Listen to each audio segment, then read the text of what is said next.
if you already know what you're looking for. Such was my state of mind when, 30 yards from the boat, the surface opened and something huge heaved into the air. The size was right for a very big arapaima, but the shape was all wrong. What I'd seen, if the blurred after-image wasn't deceiving me, was an arched back, bright pink in colour and bearing a row of large triangular points. It was like some huge gear wheel in the lake's workings, briefly cutting into the air before spinning back into the depths. What it was not like was any living creature in the real world. Back at the hut that night I described it to José, who knew the lake better than anyone. He regarded me over his ragged moustache and then asked where I was keeping my secret bottle of cachaça and why I wasn't sharing it with him. "Nothing like that lives here," he said.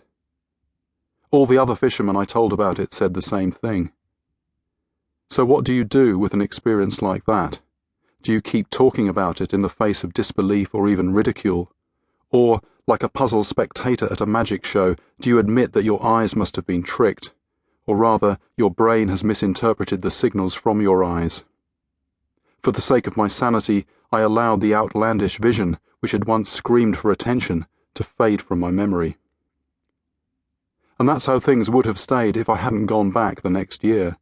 I was still looking for arapaima, but I also cast lures into the lake margins for smaller species, tucunaré, more widely known as peacock bass, surubim, and arowana.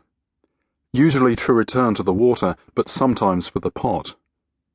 On one particular day, when these fish were proving more elusive than usual, there were several pink river dolphins breaching in the area of the deep hole. These, the scientific name is Inia geoffrensis, but they are known locally as botos, are among the Amazon's strangest-looking animals. Hump-backed with a bulging head that contains an echolocation organ and sports a narrow, toothy beak. I decided to pack up fishing for the day and try to photograph dolphins instead. With my 135mm medium telephoto lens, I had to be pointing right at them to get them in the frame. But they appeared through the surface without warning, in random positions for just a fraction of a second, and by the time I'd reacted, they were gone.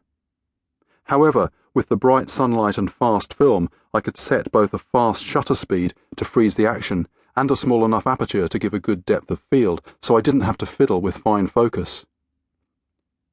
I then waited with the camera raised, ready to react to the loud exhaling puff that signalled a breach. The next couple of hours saw me almost dislocate my neck several times as I snapped round and pushed the shutter, as well as nearly tipping myself out of the boat, which was wobbly enough even when I was keeping still. I had an idea that I'd clicked on a dolphin or two, but there was no way to know until I had the slides processed.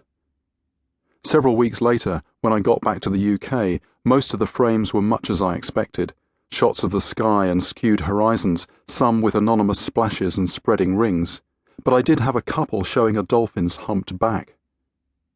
Then I held another slide up to the light, and there it was, the shape that had been transient and blurred on my retina, now clear and sharp on film. But what on earth was it? The picture was published in BBC Wildlife magazine, sparking speculation that it might even be an unknown new species. I returned to the lake the next year with a video camera provided by the BBC Natural History Unit, and after a 6-week stakeout I captured it on videotape in just 3 grainy frames, but unmistakable. I also looked into the mystery of its identity, and 3 years later, after talking to countless people, pieced together the shocking story. It's one that, in some ways, I would rather not know, but even so, there is a happy ending for both the creature and me. The creature is exuberantly alive, almost flaunting its strangeness, and I am not losing my marbles. My fisherman's tale was true. And in a strange way, this discovery gave me a broader validation.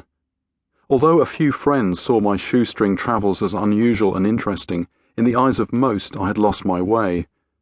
After attending primary school in southeast England, I had won a full-fees scholarship to an exclusive public, meaning private, school, where at age 16 I scored the best exam results in the school's history. But then my trajectory flattened and nosedived. I emerged from university with a degree in zoology, vaguely prompted by my interest in fish, but no idea of anything I wanted to do. So, instead of crushing knuckles under